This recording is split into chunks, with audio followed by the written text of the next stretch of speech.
Good day, my friend. I greet you in the wonderful name of Christ Jesus, our Lord, as He alone is the way, the truth, and the life. And nobody shall get to the Father, the eternal life, except through Christ the Lord, the precious blood of the Lamb. Because worthy is the Lamb of God that bought your life and my life with His grace. Thank you, King Jesus. My name is Johan Viljoen. I'm pastoring the Teshuva Family Church here in Tauranga, New Zealand. Feel free to come visit us every Sunday morning, 9 a.m. For the address, go watch on my website, teshuva.co.nz. On there, you will also find more teachings like this. Please bear with my vocabulary as I'm an Afrikaans boerseun from South Africa. English is not my first language, so I might say pronounce or my vocabulary is bad. Yes. Take note, my quotes are all coming from the King James or the New King James Bible. So if the scriptures that I quote is not in your Bible, please don't call or email me and say, I'm quoting scriptures that's not even a Bible. Yes, it is. Go check it there. My friend, if you have an earlobe today, listen to what the Spirit of the Lord has to say to you. I'm referring to Acts 17:11 as well, where Paul and Silas is telling you, don't simply believe everything you want or your favorite pastor or teacher is telling you, but have an open mind, an open heart to hear what I sow into your life. I'm going to share to you this hot topic today. I'm going to share scriptures. I'm going to share you my view. What you take with what you do with the scriptures and what you make with that in your heart between you and Christ Jesus. That's up to you. I'm just here to sow seed in the kingdom of heaven. Jesus or alcohol? I don't even know why it is a discussion, but Satan sadly made it a huge topic, a, a huge argument in the church where the issue is so big that Satan is causing division, aggression, and all the bad fruits of the flesh because of wine, or shall I say, alcohol. The question, is a Christian allowed to drink alcohol? I'll reply, will Jesus be happy with you when you drink alcohol? So before we're going to go into that, let's lay a few foundations. The fear of the Lord is the beginning of knowledge, but fools despise wisdom and instruction. If you don't know about the fear of the Lord, it's described in Isaiah 11 verse 2 and 3, and also in Revelation. The Holy Spirit, the outpouring of the Holy Spirit, consists out of seven spirits, and one of them is the fear of the Lord. And it's not the fear that the devil gives you, because the Lord says, I did not give you a spirit of fear. Okay, so that fear is fear of man, fear of failure, fear of the end of the month, fear of whatever. This is not the same fear. Okay. So this fear is a utmost respect to the great I am. The fear of the Lord is also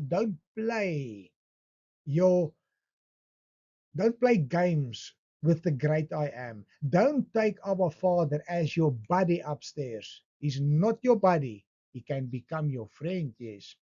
He's not just the name or the man at the end of your magic wand. No, you need to go into a relationship with him. So the fear of the Lord is the beginning of knowledge. But fools, foolish virgins, fools despise, they reject wisdom and instruction. Wisdom is Holy Spirit driven. Instruction is the Lord's 10 commandments in the original script. So where's the 10 commandments? Old Testament, it was written by the finger of God on tablets of stone. After Christ bought me and you with his life through grace, you have been saved. By grace, you have been saved through faith. Now, if you belong to Christ the Lord, His laws is now written on your heart. He removed the heart of stone and gave you a heart of flesh so that you can become a wise virgin with the fear of the Lord in you. The fear of the Lord, that is wisdom, and to depart from evil is understanding. How are you going to depart from evil? Through Christ the Lord who gives you his strength. But it starts with the fear of the Lord. And to depart from evil, to reject the fruits of the flesh, the works of the flesh, to reject anything from the dark side. That is wisdom, says the Lord. The highway of the upright is to depart from evil. He who keeps his way preserves his soul. Can you see it in two verses? Depart from evil, depart from evil. That is the will of the Lord. I'm asking you, Christian, how frequently do you pray, Abba Father, let your will be done, let your kingdom come? His will is to depart from evil. So now I've just touched on the scriptures on the fear of the Lord. But I want to ask you now, answer me the following questions with the fear of the Lord. Are you a Jesus pleaser or are you a man pleaser? Will you do the will or do you want to do the will of the great I am? Or are you willing to go with the flow? Everybody does it. Why not me? Everybody cannot be wrong. Watch out for deceivement. The Lord says, be holy, for I am holy. Galatians 1:10. Listen, my friend. For do I now persuade men or God? Or do I seek to please men? For if, terms and conditions, if, your choice, if I still please man, I will not be a bondservant of Christ the Lord. This is hard words if you don't have the fear of the Lord. Or you read this, like I read this, and I go, Lord Jesus, I thank you. I've been there. I've been a people pleaser, but then I died to myself. And now I want to please the great I am because I chose not to live anymore, but Christ lives within me. So, Jesus, your laws is written on my heart. And I take Holy Communion when I take your cup, the new covenant in your blood.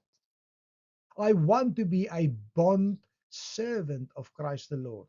Yes, I want to be a bond servant of Christ the Lord.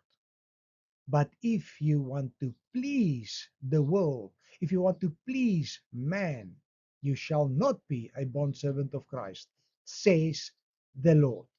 So the question on this topic today, are you willing to sacrifice your only begotten son like Abraham did? Or can you not or are you not willing to sacrifice something you drink when the Holy Spirit convicts you that it is wrong? Because if you put down alcohol, well, what will your friends think about you? Or do you want to please them? James 4, verse 4. Do you not know that friendship with the world is enmity? The Greek word is opposition, hatred with God. This is strong words, Christian. Listen to what the Spirit of the Lord has to say.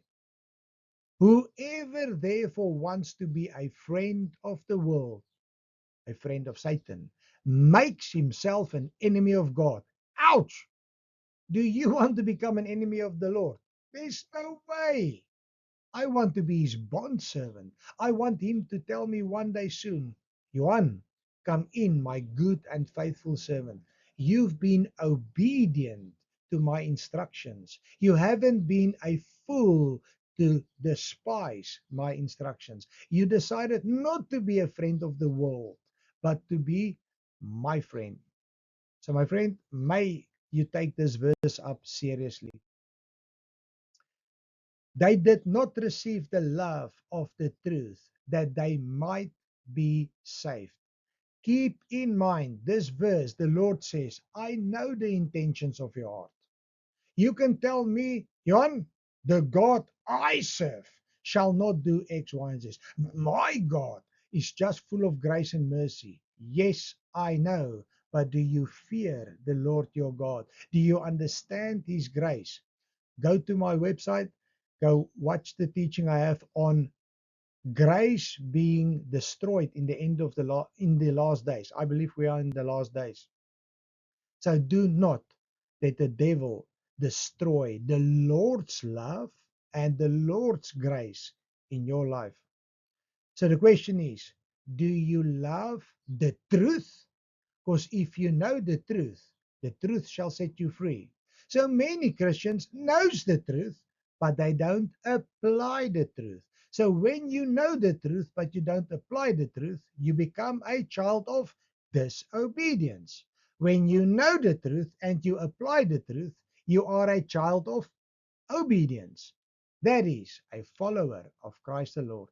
Let's read further. For this reason, God will send them a strong delusion that they should believe the lie. They should believe the snake in the Garden of Eden. That they all may be condemned who did not believe the truth, but had pleasure in unrighteousness. Remember the Lord's words after you have been saved by grace. What's your first instruction from the Lord? Matthew 6:33. But first seek my kingdom, my righteousness. Then I will apply the rest. So if you don't know what's his righteousness, you don't know what is pleasure in unrighteousness.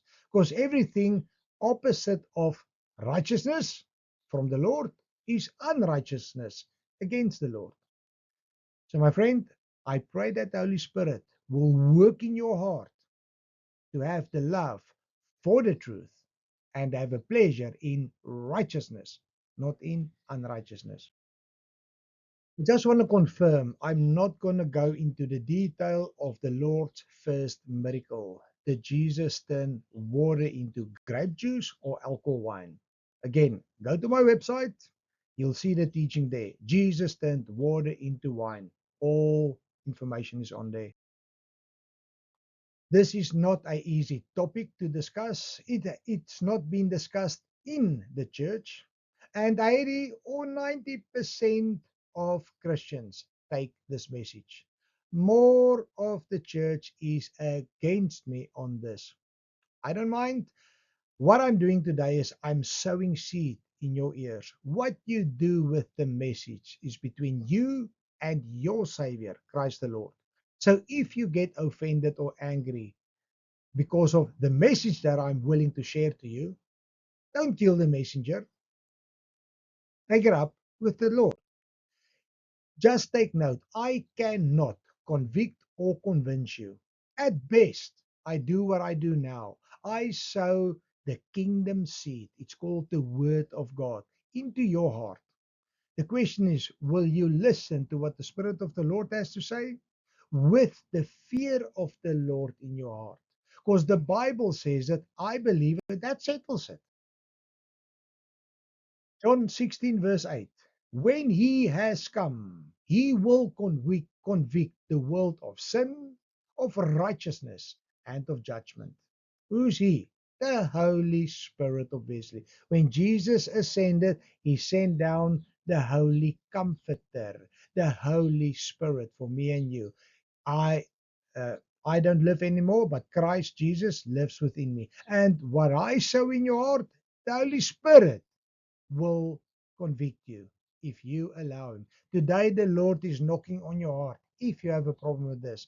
The question is, what will you do? Will you listen to what the Spirit of the Lord has to say, or will you stick to traditions of man, where the Lord says, do not fulfill the traditions or the feasts of the Gentiles? Johan, but there's so many scriptures in the Old Testament that tells us I am allowed to drink. You must understand the mystery in and of the Father's tabernacle. Yes, you've heard me. It's not the tabernacle of Moses. Moses just received the information from Abba Father, but it's not his tabernacle. It came from the Lord. What's the word mystery? It's in your Bible. The word mystery in the Greek, original Greek, is the word mysterion. It's a hidden secret to be revealed in God's time. So when you are in the world, you won't understand it. When you accept Christ the Lord by His grace, you have been saved. Now you are in the tabernacle. And now you need to die to yourself, burn offer altar. Then you have to be baptized. That's the brazen altar. Then you go into the kingdom of heaven. That's the holies. That's that tent that you see. I've got this teaching on the website as well, the Tabernacle of the Lord. Feel free to go watch it. You will understand it much more. So in the Old Testament, there was a physical tabernacle where only the 11 tribes were outside. As you can see the picture bottom left, 11 tribes were outside the tabernacle. They were not allowed to be inside. Only the 12th tribe, the Levites, from the Levites came the temple workers, and those were called the priests and the high priest.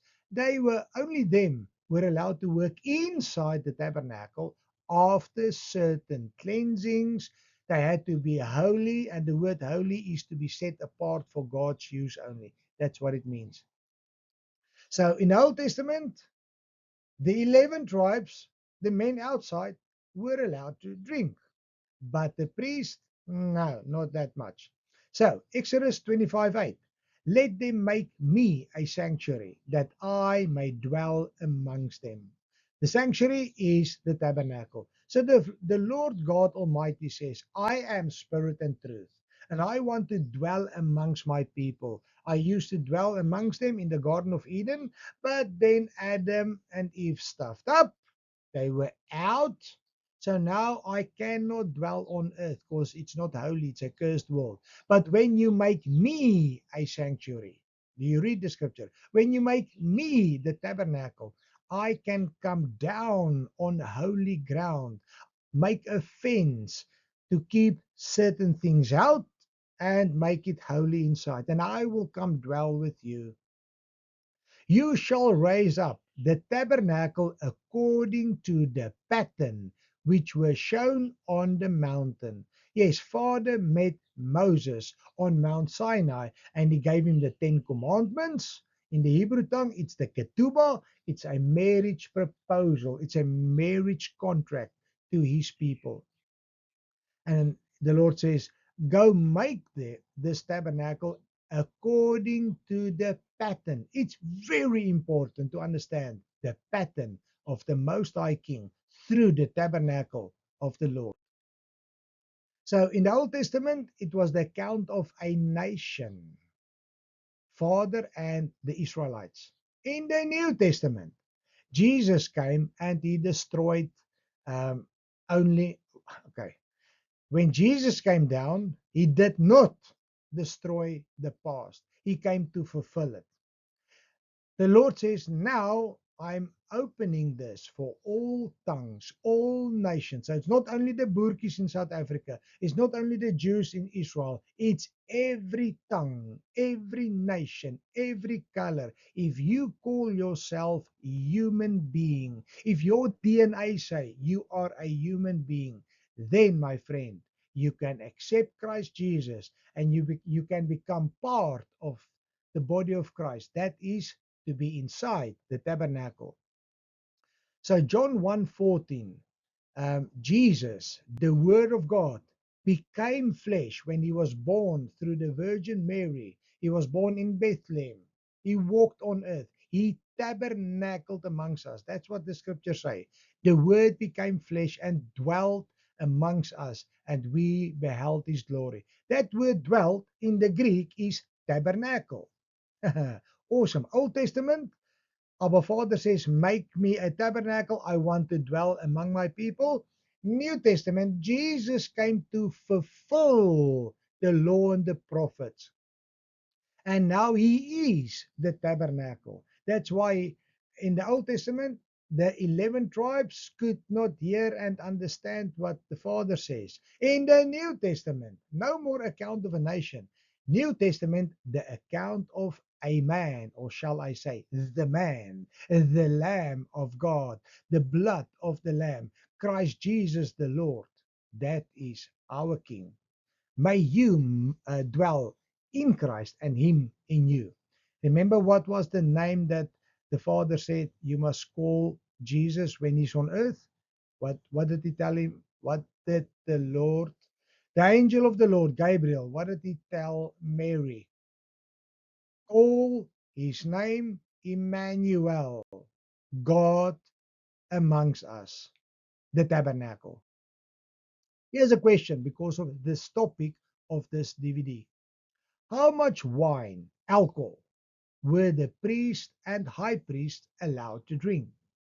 When I ask this question, it is as per Levitical order, straight from the Heavenly Father. So, according to your Father and my Father, our Heavenly Father's will, His will, as you say, let your will be done as in heaven, so on earth. Lord, my body is now a temple of the Holy Spirit. Let your will be done. By the way, the word wine in the Bible, it can refer to alcohol wine and grape juice. So don't get confused just by the word wine. It can refer to both. You need to read it in context and see who it was written for. So the question, how much wine, alcohol wine, fermented wine, were the temple workers allowed to drink according to the Holy Father? Thus says the Lord God Almighty, do not drink wine or intoxicating drink. What's the difference? Wine is low in alcohol. Intoxicating drink is your stronger ones. We will call it whiskey, rum, tequila, whatever the case may be. Okay. So the Lord says, do not drink wine or any intoxicating drink. You, the high priest, Aaron, nor your sons, your offspring with you. When you go into the tabernacle of meeting, lest you die. Yeah, that's the Lord's words, not my words. It shall be a statue only till Jesus comes. No, it shall be a statue forever throughout your generations, that you may distinguish between holy and unholy, between unclean and clean, that you may teach the children of Israel all the statutes which the Lord has said. Do you hear what the Lord is telling the temple workers? Why you are not allowed to drink alcohol? Because when you drink alcohol, your mind's not 100% there. And if your mind is not 100% there, you cannot distinguish between holy and unholy, clean and unclean. And you shall not be able to teach according to the Lord's standard. So the Lord says, temple workers, you shall not drink. That you must, because your job is to teach the children. Your job is to teach the children, the disciples, uh, the followers of Christ, what is holy. Yes, the Lord says, be holy as I am holy. Now, my people also ask, Johan, what does it mean to be holy? Well, let me teach you. Holy and unholy. What's clean and unclean? No unclean thing shall come into the Lord. So you need to be able to teach what it is, or distinguish what it is, and that you may teach the fear of the Lord, knowing what is holy and what is clean. Now you are able to teach what the Lord has to say. Take note, the Lord said, I did not come to destroy my tabernacle, but to fulfill it. I did not come to destroy the law and the prophets, but to fulfill it. Jesus indeed came to fulfill it.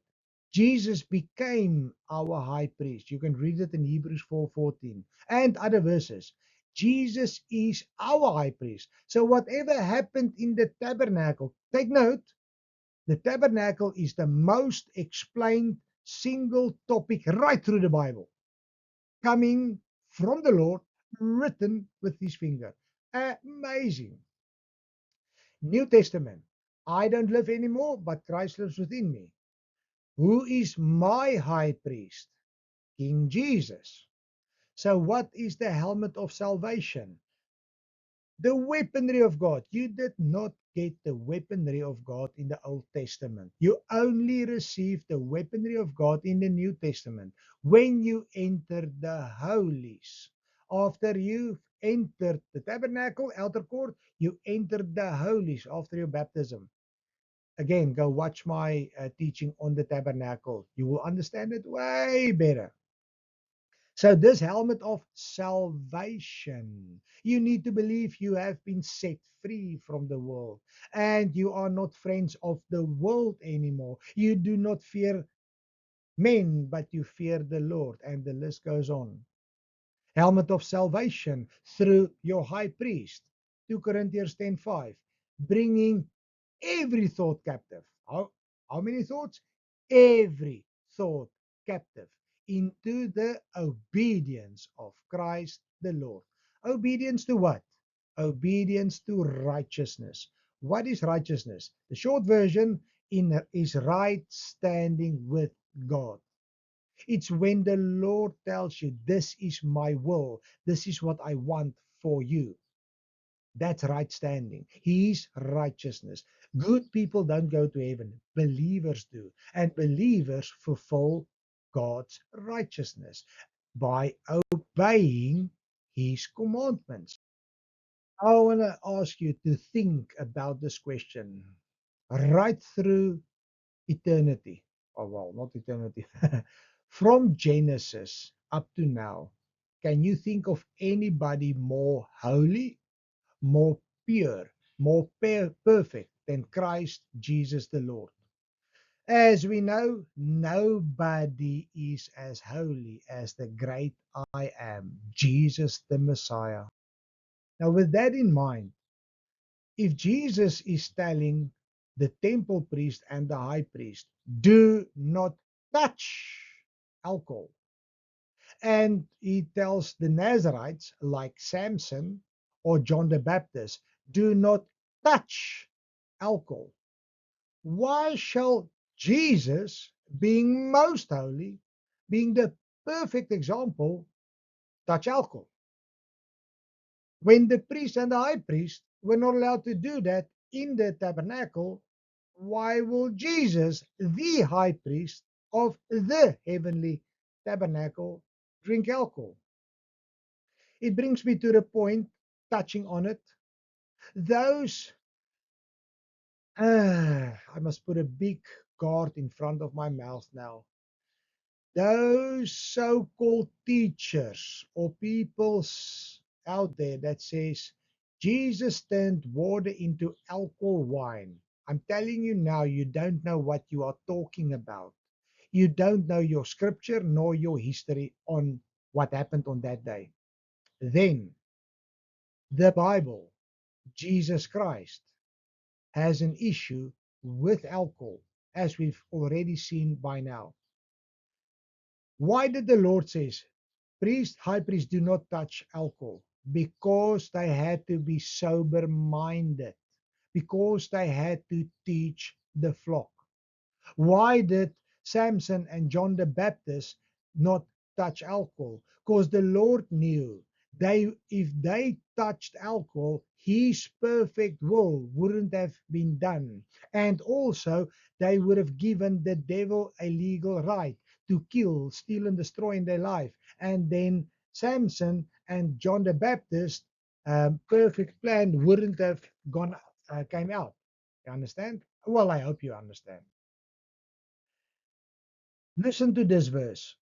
Be sober, be vigilant, because your adversary, the devil, walks about like a roaring lion, seeking whom he may devour. Resist him, steadfast in the faith. So the Lord is telling us here, uh, guys, you are in a fallen, cursed world, but I am spirit and truth. If you listen to my voice, my word, Jesus, if you read my instructions, the Bible, if you hear the word, faith comes through hearing, and if you obey me, I will guide you how to resist the devil in your faith, and you will destroy the devil with Christ in me, and you will be more than an overcomer through Christ in you. Because you have to fight through his strength, his weaponry, not your own. Let's break this verse slightly more open.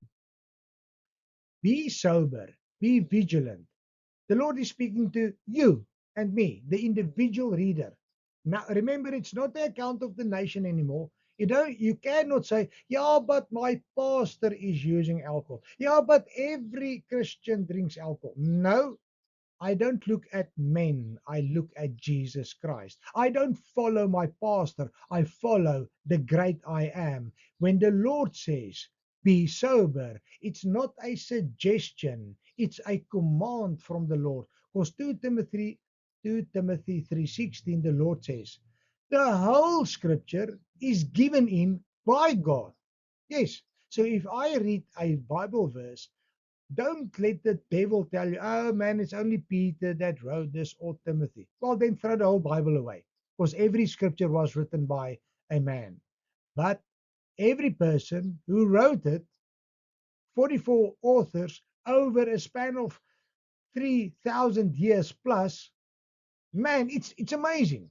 It's an integrated message system where the Old Testament is revealed in the New, and the New Testament is concealed in the Old. It's a perfect system. Any case, let's go back to the scripture. Be sober. The Lord is speaking to you. The account of a man, your obedience to Christ the Lord. Be sober. Be vigilant. What does sober mean? The original Greek. Again, do you want to know the truth? Because the truth in the original Greek says what? Nepho. So be nepho, to abstain from wine. Keep sober. Do you hear what the original words that the Lord said to you? Be sober, be nepho, abstain from wine. Exactly what he told Samson, exactly what he told John the Baptist, exactly what you would do if Christ the Lord lives in you, the high priest. That was also had to be sober. Be vigilant. What is vigilant? Gregorio, to keep awake. Watch, be awake. Do you know how many scriptures for the last days the Lord is commanding his disciples, me and you? Be watchful, be vigilant, keep away, watch. Go read the 10 virgins in Matthew 25. Watch, be awake. You cannot do that with alcohol in your mind. You cannot take every thought captive in obedience to Christ the Lord. You cannot do that. That's why the Lord says, thou shalt not drink wine or intoxicating drink. Therefore, let us not sleep as others do, but let us watch and be sober, abstain from wine. Let us who are of the day. Who are you? Children of the day, of the light, or are you children of the night, darkness? Your choice. Let us, wise virgins, who are of the day, be sober, putting on the breastplate of faith and love, and as a helmet, the hope of salvation. Titus, that the older man be sober, reverent, temperate, sound in faith. So even the older man must be sober. Why the older man? It's men who walk the walk and talk the talk. They've been through it all. They've seen it, they've touched it. Maybe they've done deliverance as well, but they know the older man to be sober. Titus 2, verse 6. This is a description on Titus on the church as well. The Lord says, likewise, exhort the young men. to be sober-minded. Sadly, I've heard that people doing deliverances, pastors, saying to young men and women, you know what? Drink a little bit of alcohol. Don't be legalistic, man. Don't just drink a little bit. You are speaking directly against Christ the Lord. And this is one of the scriptures. Exhort the young man to be sober minded. If you tell one person, the least in my kingdom, says the Lord, if you cause the least in my kingdom to stumble, it's better for you to put a millstone around your neck and jump overboard. May the fear of the Lord fill your heart. May you obey the Lord. He's not our body. And to obey him, it's a lifestyle in Christ the Lord. To obey Jesus Christ, my man, that is Christianity 101. So I exhort you, young man, be sober minded, abstain from wine. Matthew 12:33. Either make the tree good and its fruit good, or else make the tree bad and its fruit bad. For a tree is known by its fruits. Obviously. Do you want this tree or do you want this tree? Well, I want both. It's very nice because it's good trees. The Lord says in the Garden of Eden, eat of these trees. Man, it's nice. But the one tree, the tree of good and evil, do not eat it. It's full of thorns and thistles. You do not want thorns and thistles in your life. So know the tree by its fruits. What type of tree are you? Are you bearing good fruit or thorns and thistles? What tree are you? James 3. Does a spring send forth fresh water and bitter water from the same opening? James says, no, you cannot have good and bad water. Jesus is the living water. He says to those who thirst, give water. Where's this water coming from? When the high priest lives within you, streams of living water will flow from within. You shall not try to be Jesus. Jesus will live through you if you have relationship, not religion. Relationship. Religion kills. The Holy Spirit gives life. When you go into obedience, you want to be a good tree. And you want to bring forth fresh water that gives life, not death. So, with this topic, Jesus or alcohol, and the next three of several verses that I could, as you can see, time is catching us. I'm only using three Bible verses.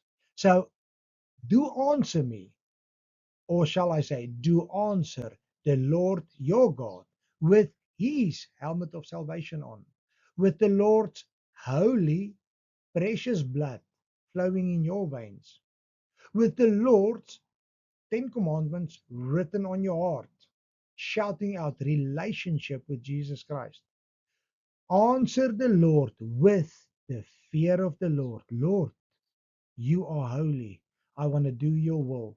Let's read three verses.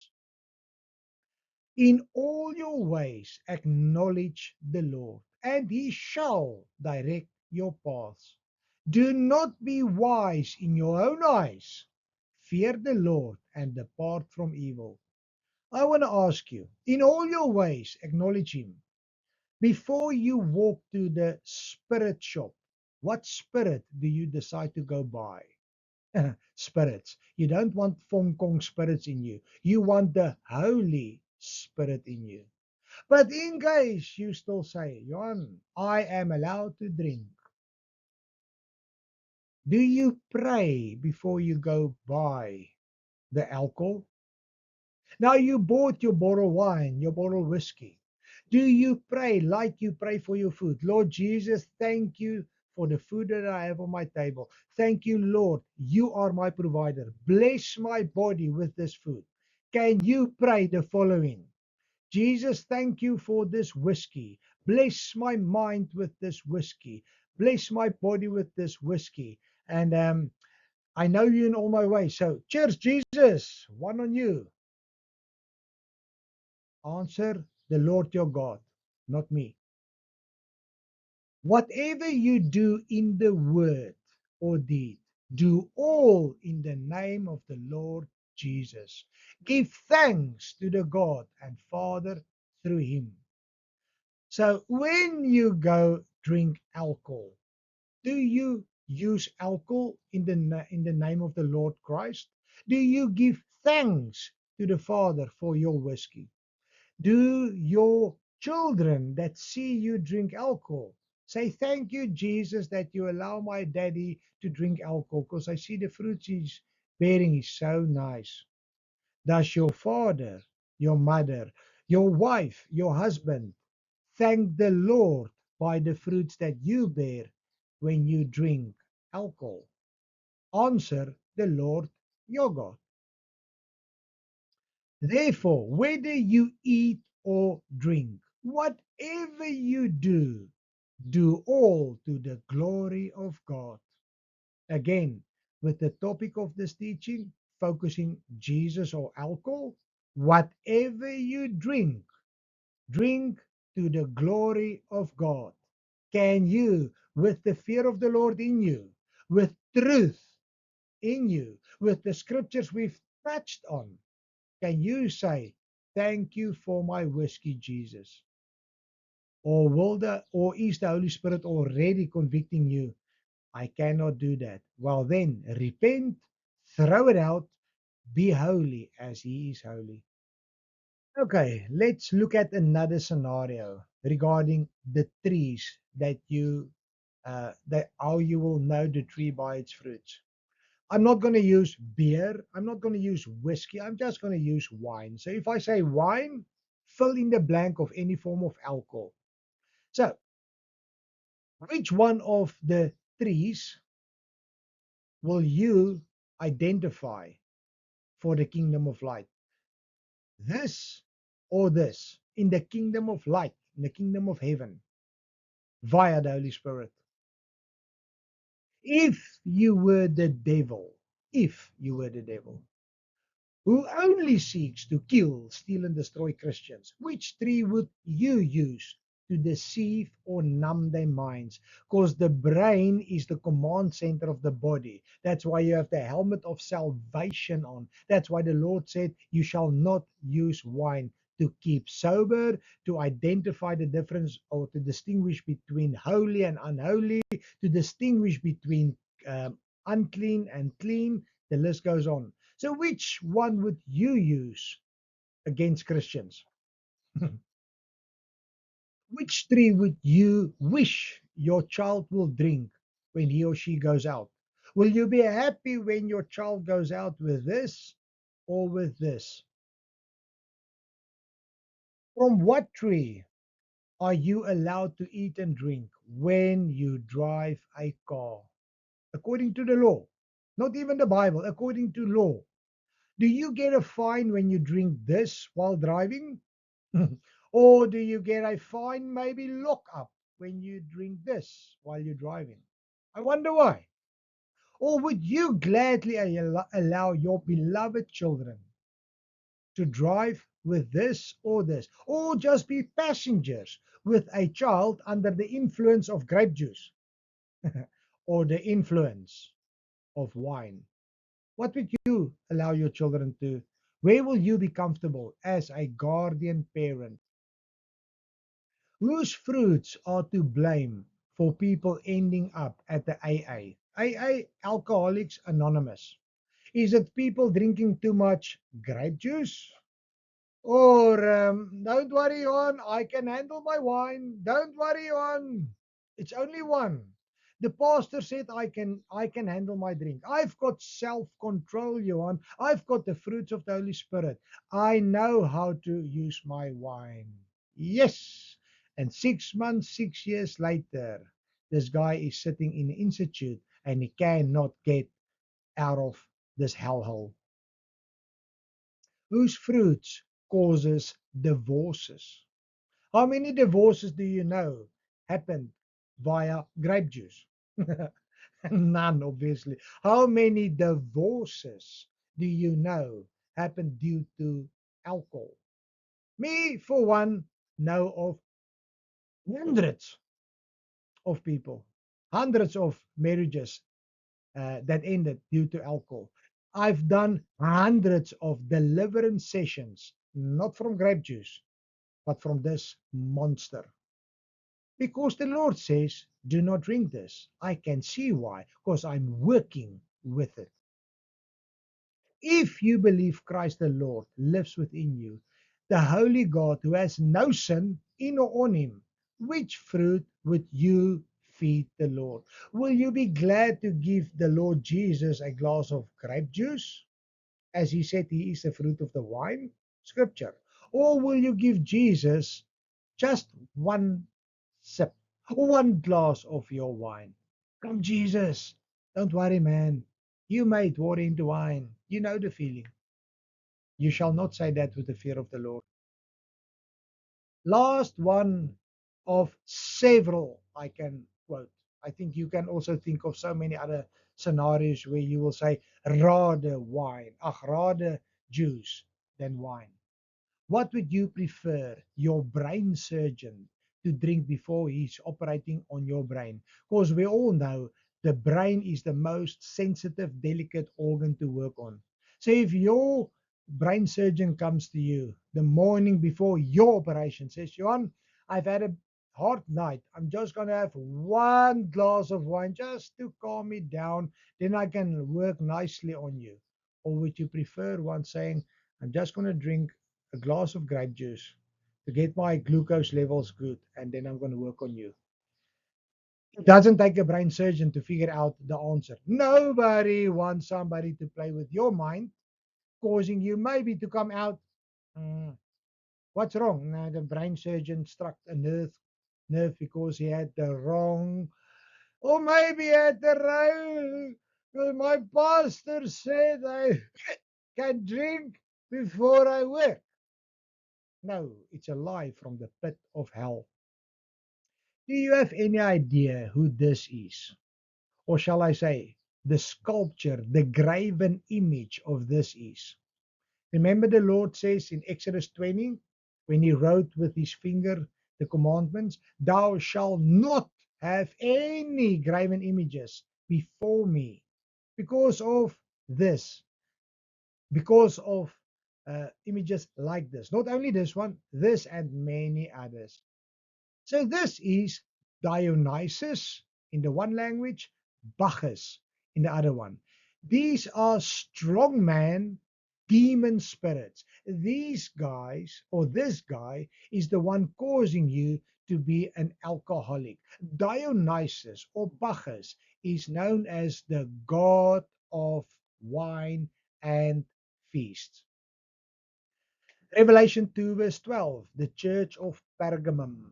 If you know anything about the seven churches in Revelation 2 and 3, you shall know Pergamum and Laodicea is the two churches. Yes, hear me, the two churches that the Lord says, I don't want anything to do with you. You guys are wicked. You guys are miserable. You are lukewarm. Get out of my way. Yes, as long as you breathe, as long as you can repent with your mouth, have remorse in your heart, the Lord Jesus is faithful and just to forgive you of all your sins. So, my friend, while you listen to this, if you identify Dionysus in your life, if you identify Bacchus, the lie of the God, small g, God of wine in your life, and you choose today to reject him, do so by power of Christ the Lord. You say, Lord Jesus, please forgive me, for I have sinned. I did not know of this knowledge. As Hosea 4 verse 6 says, my people, that's Christians, my people are destroyed due to a lack of knowledge. Matthew 22:29, the Lord says, you do err, not knowing the scriptures nor the power of God. So, Lord Jesus, forgive me. I did not know this. I listened to pastors and deceivers out there that says I'm allowed to be friends with this thing, and this thing caused me to stumble. So today I want to declare a divorce in the spirit between me and Dionysus. I want to declare a divorce in the heavenly courts between me and the God of wine. Lord Jesus, may you set me free from this thing in Jesus' name. Lord Jesus, may you wash me clean with the blood of the Lamb from every drop of alcohol in my life. Lord Jesus, may you give me a mind of Christ the Lord, that I can be sober and watchful, that I can wear my helmet of salvation to take every thought captive in obedience to you, my King, and reject Dionysus in my life. That's how you get out of the church of Pergamum and you get into the kingdom of light through the blood of the Lamb. Worthy is the Lamb of God that's one to set you free. If you are still struggling with this circus clown. Okay, now, child of the Holy God, who do you wish to invite into your body that is the temple of the Holy Spirit? Would you wish to invite Christ Jesus or Dionysus? With all the knowledge that you receive now, and with the first teaching of Jesus turning water into wine, water into grape juice, as you will know by now, and you know that your body is a temple of the Holy Spirit, who will you invite? I want to invite Christ the Lord. Holy Spirit, come fill me. Holy Spirit, come live inside me. Anoint me with your truth. Anoint me as you are the way, the truth, and the life. Lord Jesus, create in me a pure, holy heart. Help me, Lord, that your will is written on my heart. I want to have a relationship with you. So finally, alcohol, Dionysus, Bacchus, I rebuke you. I reject you out of my mind, body, and soul in Jesus' name. Go out of me. Holy Spirit, fill every void in my body so that I can be fulfilled with your holy presence. And help me to be holy as you are holy. Thank you, Jesus. Yes, that's how we do it. Law of first mention. Genesis 9. Noah began to be a farmer. This is now after the flood, after the sin, the flood of the world. Noah began as a farmer and he planted a vineyard. Then he drank of the wine and was drunk and became uncovered in his tent. My friend, if you're going to go study alcohol right through the Bible, from Genesis to Revelation, none of the fruits of alcohol is good. And all of the consequences of drunkenness was havoc, always. Know the tree by its fruits. Let's read what happened when Noah got drunk and became uncovered. I wonder, why did he get undressed? You know that the spirit of lust and perversion is walking hand in hand with alcohol? Do you know that your Bible, Old and New Testament, warns whoever gets intoxicated, with other words, whoever gets drunk, one of the things that you will most likely do is to get involved with lust and perversion, not from the Lord. So the morning after, sadly, many Christians have experienced this. The morning after, Noah woke from his wine and knew what his youngest son had done to him. Then he said, "Cursed be Canaan." This is the name of the youngest son. "Cursed be Canaan, a servant of servants. He shall be to his brothers." So there's a lot of debates what happened here. According to my knowledge, according to my studies that I've done, Canaan touched or sexually abused his own father after he got drunk, after he was uncovered, and when Noah woke from it, he knew what his son did unto him. It's not difficult to figure out what he did. And then Noah, knowing the power of life and death in the tongue, he cursed his own son. Well, after what he did, yes, but Noah brought it onto himself. Let's read a few of several Bible verses regarding the bad news, or shall I say, bad fruits of alcohol. The spirit of Dionysus.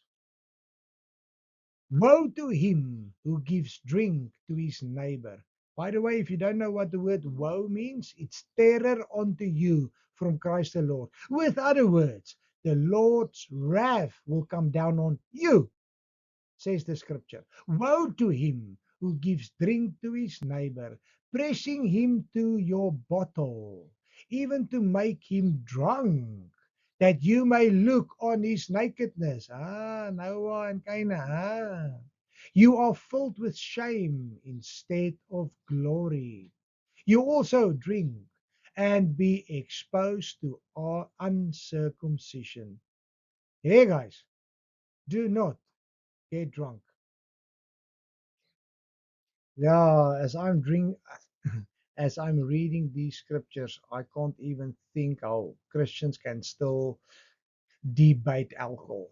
Any case, wine is a mocker, strong drink is a brawler, and whoever is led astray by it is not wise. Are you a wise virgin or are you a foolish virgin? If you know anything about the rapture, you would like to be a wise virgin.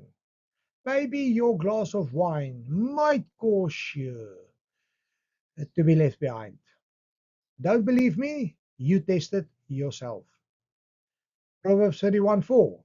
It is not for kings, O Lemuel.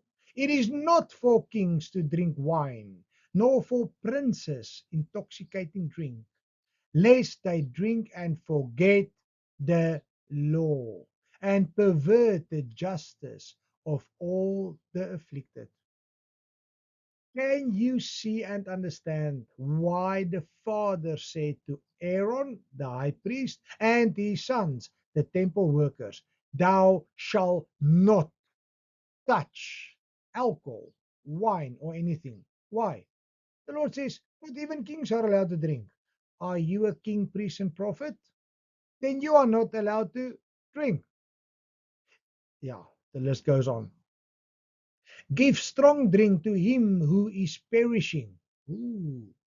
So those who are perish, those who rejects Christ, those who deny the faith, the Lord says, let them drink. They don't, they are not under my law, they're not under my supervision. They reject me already.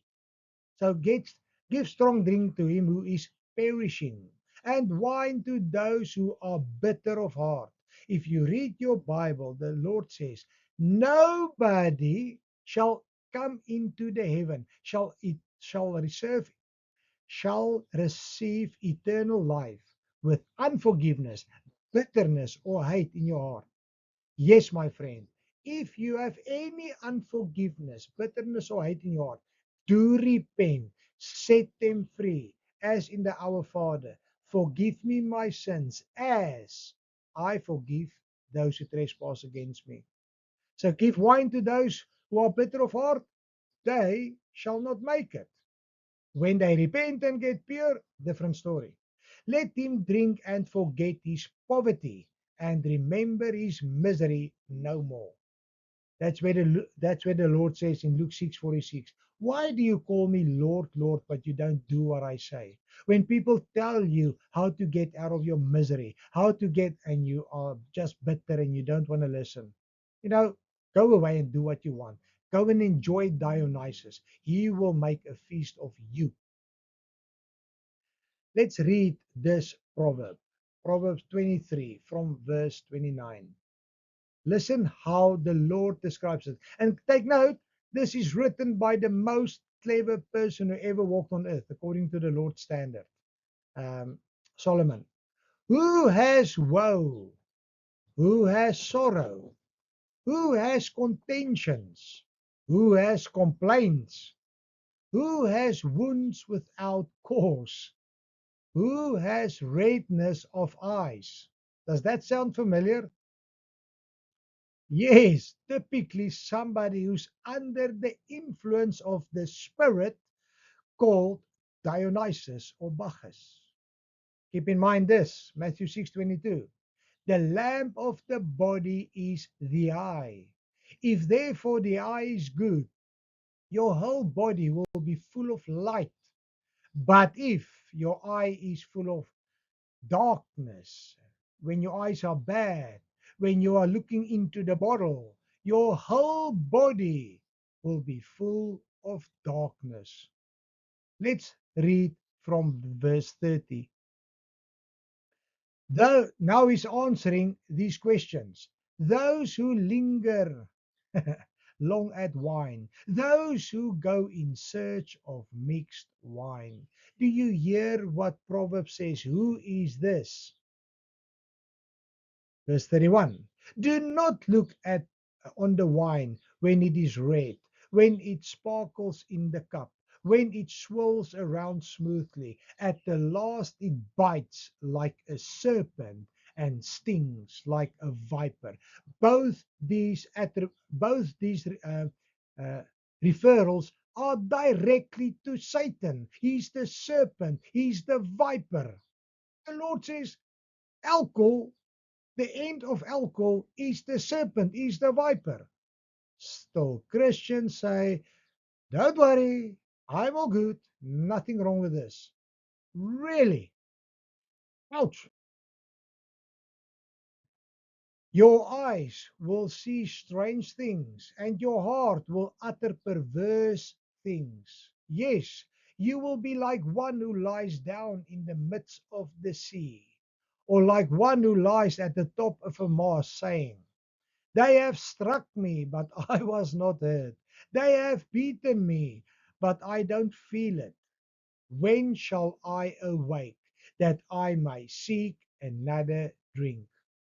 This is describing a guy walking like this, a man making havoc, then people punch him, he doesn't feel it, but the next morning he goes, oh, what's going on here? Wounds without a cause. If you go read these are all physical things that happens by alcohol.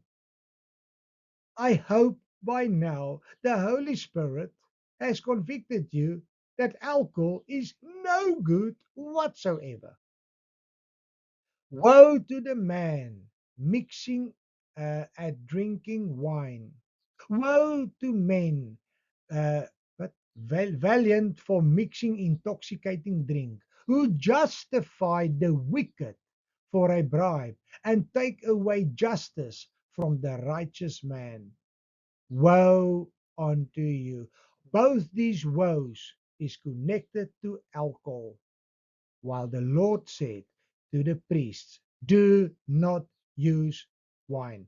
We understand why. Because no priest is supposed to get a woe. Wise virgins, you are not supposed to get a woe. Foolish virgins, yes. The Lord will say, go away, I don't know you. But the wise virgins will here come in, my good and faithful servant, who have obeyed the voice of the Lord, you who have done my righteousness. Wine is a mocker, strong drink is a brawler, and whoever is led astray by it is not wise. Again and again, scriptures regarding alcohol is not wise. Foolish virgins, don't listen to the devil, listen to the Holy Spirit. You shall know them by their fruits. Is your body looking like this glass? As a Christian is supposed to be transparent, light shining out of you. But you are so full of bandages that no light can shine out of you, and the little bit of light coming out is full of cracks. Watch out. Luke 21:34. But take heed to yourself, lest your hearts be weighed down with carousing, drunkenness, and the cares of this life, and let that day come on you unexpectedly. Do you hear and understand on this topic? of alcohol or Jesus. On the day of the rapture, this day will come unto you unexpectedly because you're going to be caught up by the Spirit. You will be tied up by Bacchus, and you will be caught unexpectedly down on earth, while the wise virgins will go up. You will need a lot of alcohol then when you are left behind to make it through the 7 years of tribulation. Now, the works of the devil, the works of Satan, the flesh, are evident. Drunkenness. The Lord is telling you straight, my friend, alcohol is from the devil. Still, some Christians don't see it, don't believe it. They see pictures like this. They see men, women like this. They see families like this. Oh, but no, it will never happen to me. Watch out, you that say that you shall stand. Watch out that you don't fall, says the Lord. I know maybe some of you go, Johan, stop it now, man. I do not want to listen to your legalism anymore. You are so legalistic. There's no freedom in you anymore. The Lord's grace is nowhere to be found in you. You are just legalistic, man. Yes. How can we live? You are so holier than thou. Yes, my God said, be holy as I am holy. So if you tell me, are you trying to be holier than thou? Yes, I'm trying to be. Why do you prevent me? Why do you mock the word of the Lord? Why do you mock the instruction of God when you say, oh, do you try to be holier than thou? What is the verses that I just read for you, with you, from the King James Bible, the Lord's God, uh, the Lord's scripture? I just read it to you. It's not my opinion. I didn't write it. Don't kill the messenger. But you need to take these verses up to the Lord.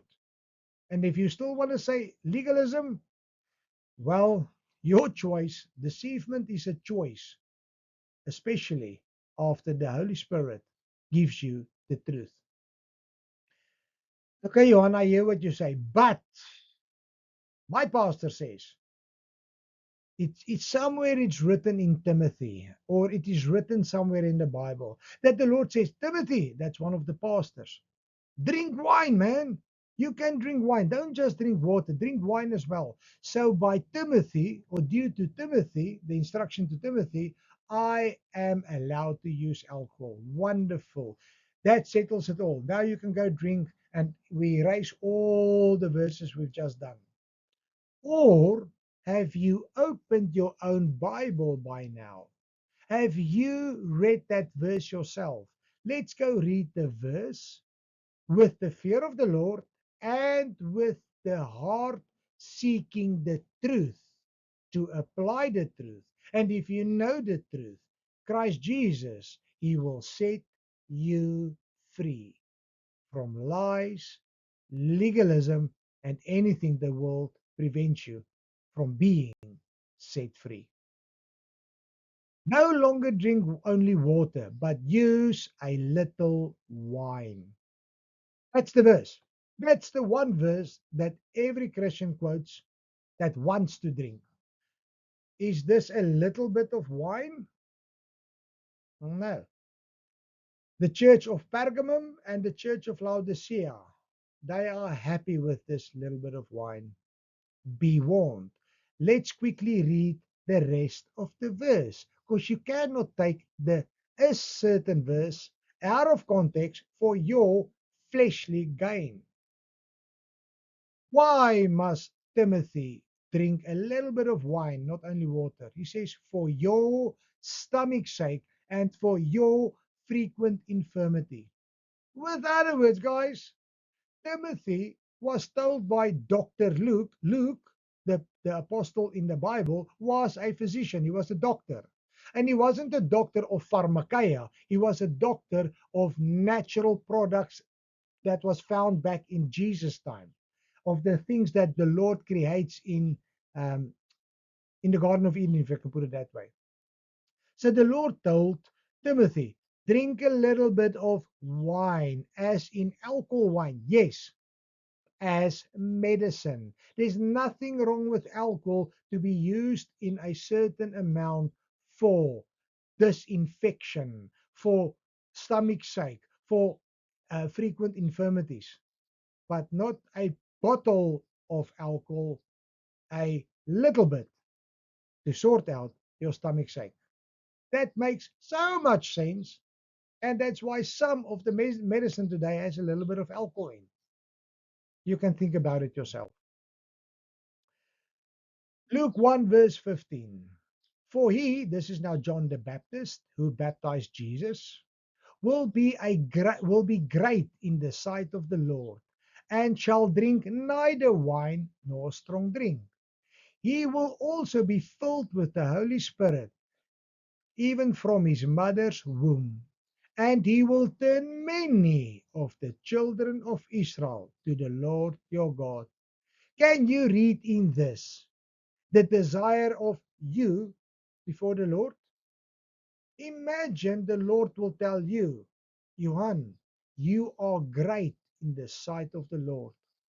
Can the Lord tell you, whatever your name are you great in the sight of the Lord? Because John the Baptist was just another human being. He had an instruction not to use alcohol, and he obeyed the great I am. And the Lord says, because of your obedience, you are great in the sight of the eyes, in the sight of me. Because you obey me, I will fill you with the Holy Spirit. Jesus filled him with the Holy Spirit in his mother's womb. And this man, John the Baptist, will turn many to the Lord. What's your great commission from the Lord? Yes, go out, make fishers of men. You are also supposed to turn many worldly people to Christ the Lord. And that's why you need to be sober and vigilant. Ezekiel 44:21. No priest shall drink wine when he enters into the inner court. So, guys, I've touched on the priest and the tabernacle. Here is one more of several verses that they were not allowed to use alcohol. John 4:24. God is spirit, and those who worship him must worship him in spirit and truth. And if you know anything about the tabernacle, spirit and truth is found in the holies. Spirit is referred to the menorah, the seven branch candlelight, and truth is the table of showbread. It's referred to the Word of God and Holy Communion. That's in short. Maybe you have used this also in the past with this topic of wine, Jesus or alcohol. Satan will use these words in some people's minds or in some people's words to use another's body. You know, Susan, if you love me, you would give yourself to me. You know, if you love me, you would jump into the bed with me. You shall be naked with me. And when you dare to say no, what will be the response? Don't you love me? This is not the love of Christ the Lord. This is the love of the world. If you want to know what's the love of the Lord, 1 Corinthians 13, that's the love of Christ the Lord. But Satan is using these lies to get somebody into lust and perversion. So if you don't get the right answer, what's the next step? You've guessed it. Satan will use words like, after all, Jesus is okay with water into wine because he did it. So use my love potion, says the devil. Get her mind to be intoxicated. Then she cannot distinguish anymore between holy and unholy, between righteousness and unrighteousness. Then you can love her. Then you can use her body, and vice versa, from the pit of hell. And you will enjoy the night in drunkenness. But the morning after, when you wake up, Those two wine glasses are suddenly broken. All the wine is out. But Satan is left behind with you. And he will tell you, yes, indeed. Look what that loving God of yours has done to you. Look what that Jesus did to you. Maybe you wake up in a car accident. Maybe you wake up pregnant. And the man that promised you he loves you is suddenly away because he didn't plan for you to get pregnant, did he? Be warned of alcohol. That's why the Bible warns us about alcohol. Get the picture? My Christian brother and sister, do not underestimate your opponent.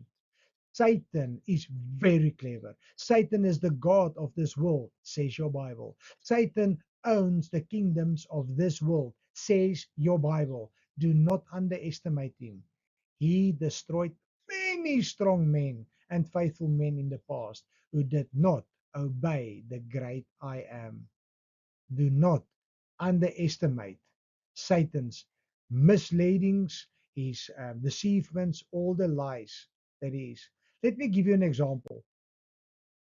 We've all passed grade 13, or in my times, matric. We've passed it. Then you celebrate, and some people celebrate it with a little bit of wine. Remember? Then you make it through to university, and the nightlife starts. How many of us don't even make university because of alcohol? But there's nothing wrong with alcohol, some Christians say. But you go through university. Now you make it. We are having the times of our life. We are brothers and sisters, and we celebrate life. Let's go to church. No, no, no, no. Let's do party. Now, this is the circle of some young people. Sadly, the circle of some adults as well. I want to ask you, my friend, as a parent, if you're not a parent, you can just think about it. Would you still stress, will you stress less if alcohol was not applicable or available with your child being in university? Then there was nothing to worry about. But with these pictures, man, alcohol is pulling you down on your knees, and you hope and pray the whole time, Father, please protect my child. Oh, why will the Lord protect your child if you told your child for the 10 years of his life, there's nothing wrong to drink alcohol. Drink a little bit of wine. Just control it. That's all. You don't know if your child will become a abuser or not. Be careful what you allow. Or you are one of those that says, don't do what I do what I say. No, that's against the Bible because you need to bear the fruit that fits your repentance. You need to bear sober, clear thoughts for your children, not this lifestyle. So one day, all these parties, Satan will come to kill, steal, and destroy because you gave him a legal right. Because the Lord says, do not drink. High priest, king, priest, and prophet, Mr. King, you shall not drink alcohol. With Christ the Lord in you, you shall not drink alcohol. Yet I chose to drink, foolish virgin. And when the foolish chose to be friends with the world, when the foolish chose to be friends with Bacchus, that spirit that came in, and you were mixing your intoxicating drink, then one night you were in an accident, the fruit of the flesh, the devil came out, and somebody died. Maybe you're awake, your legs is missing. Maybe you're awake and the friend that was driving with you is dead. Fill in the blank. We all know and we all have been through this or have experienced in this or know about stories like this. And then what happens? I'm ending up with people like this. I'm doing deliverance with people like this. How can a loving God allow this? Why did a loving God kill my son or my daughter? Why did a loving God take away my mom or my dad? Well, for 10 years, Johan and pastors like me is warning you on teachings like this. Stop using alcohol. Stop giving the devil legal right, because he will come to kill, steal, and destroy, says your Jesus, your Bible in John 10:10. And when he comes to kill, steal, and destroy, why are you angry towards God? Yeah, but he didn't listen to my prayer. No, no, no, no. You started it. You did not obey King Jesus. You were not the bondservant of Christ. If you do what the Lord says, if you live a life of righteousness, if you live a life of holiness, the Lord will protect you and nothing will do you any harm, says the Lord. And now, parent, I'm just using one example. Fill in the blank. You, as a parent, have lost your child. And who says, who will comfort you? The same devil, the same Bacchus that killed your son is now telling you, just one sip. I will numb your mind. And suddenly you don't think about it and you can eventually sleep. Because without alcohol, you cannot sleep anymore because you keep on thinking of stuff. Without alcohol, you work so much, husband. You only want the best for your family. You need alcohol to relax, and Satan grinds you. You become trapped by the same evil spirit that killed, steal, and destroyed your loved one from you, or are busy stealing you from your loved ones. While you have breath, repent and reject Satan by the power of the Holy Spirit. May you turn to the Holy Spirit, not the sudden comfort, but the Holy Comforter. Amen? Not sudden comfort, holy comfort. Then you shall not end up with evil into Alcoholics Anonymous. I want to encourage you. Jesus came to set the captives free. When Daniel was cast into the lion's den, he did not look at the lions. He did not look at those who were mocking him and scoffing him. He did not look at those guys saying, "Oh, you are just legalistic. Oh, you just want to be holier than thou." He did not listen to all the killing, stealing, and destroying um, uh, dreigementen. What's it in English? Uh, yeah, he just didn't listen to all the negativity and lies from the devil. He focused on the great I am. He knows where his strength is coming from, and not one lion was able to touch him. When you can go read it yourself, when Daniel came out of the lion's den, the king asked him, "How did you survive this? It's impossible to survive the lion's den." And Daniel knew the Lord. Daniel had the fear of the Lord. Daniel understood obedience, holiness, um, righteousness. And Daniel said, "My king, I was found innocent." Where was he found innocent? In the legal courts, in the heavenly courts, before the righteous judge. Our Father is the righteous judge, and Jesus is the advocate. I was found innocent before the heavenly Father, before the great I am. Because I was found innocent, Satan did not have any legal right to kill, steal, and destroy. I knew those lions could not do anything because my God has power over everything. And the Lord told me to be watchful and rule over everything. I went in and I told those lions, "Thou shalt not bite me. I live," says the Lord, because he knew the Lord. May you have the strength of Daniel to do the same and know that Jesus came to set the captives free. As this picture, our Father is the all consuming fire. May you ask him if you struggle, "Father, burn through me. You are the all consuming fire. Burn through me and consume the thorns and thistles of alcohol in my life. Father, consume, burn away the altar of alcohol in my life. Burn away the altar of Bacchus in my life and destroy it to ashes. And Father, with your sword, I behead Bacchus in my life in Jesus' name. I choose to behead Goliath, the um, the giant in my life, alcohol. I behead you now in the spirit, in Jesus' name. And Holy Spirit, fill me and help me. You are the Holy Comforter. You are the Holy Helper. Help me to stay sober and vigilant. Help me to listen to what the Spirit of the Lord has to say. Help me to stay on the narrow way. I want to be an overcomer over Satan. I want to be more than an overcomer through Christ the Lord. I want to be set free by Christ the Lord because Jesus is the chain breaker. Who the Son sets free is free indeed. Amen and glory to the King of Kings. So we're getting to the end of this teaching.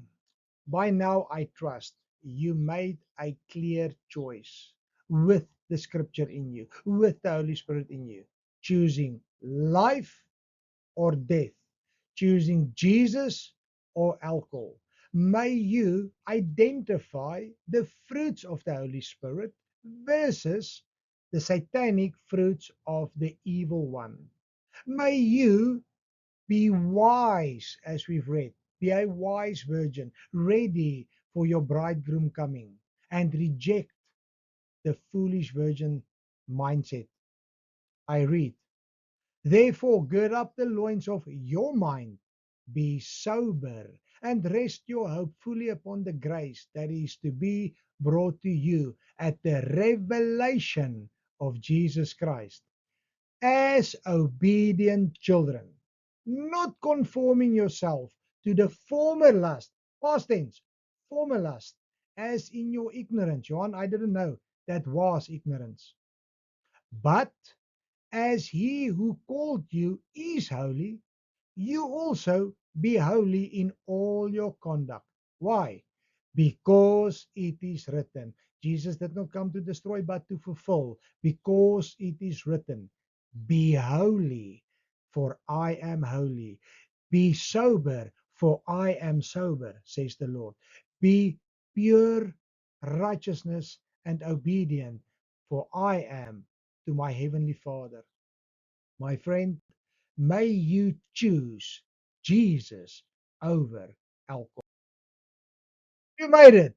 You're at the end. Again, feel free to come visit me at my church. Go to my website. And I really hope and trust that you choose to be one of the anointing ones as you have been called. He who has an ear, let him hear what the Holy Spirit says to the churches.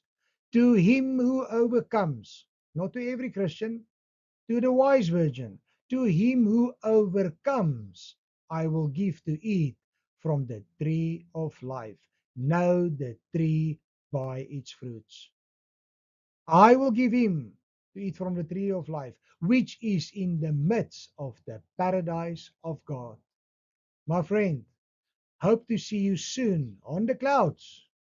Hope to see you soon in the kingdom of heaven. May we pray together. May we stay together. Love one another like Christ loved us. And remember, Christ Jesus is the way, the truth, and the life. And nobody gets to the Father except through him. And the blood of the Lamb is holy and pure. He is without spot, without blemish. And Jesus, without a doubt, 100%, has never touched alcohol or made alcohol in his life. Amen.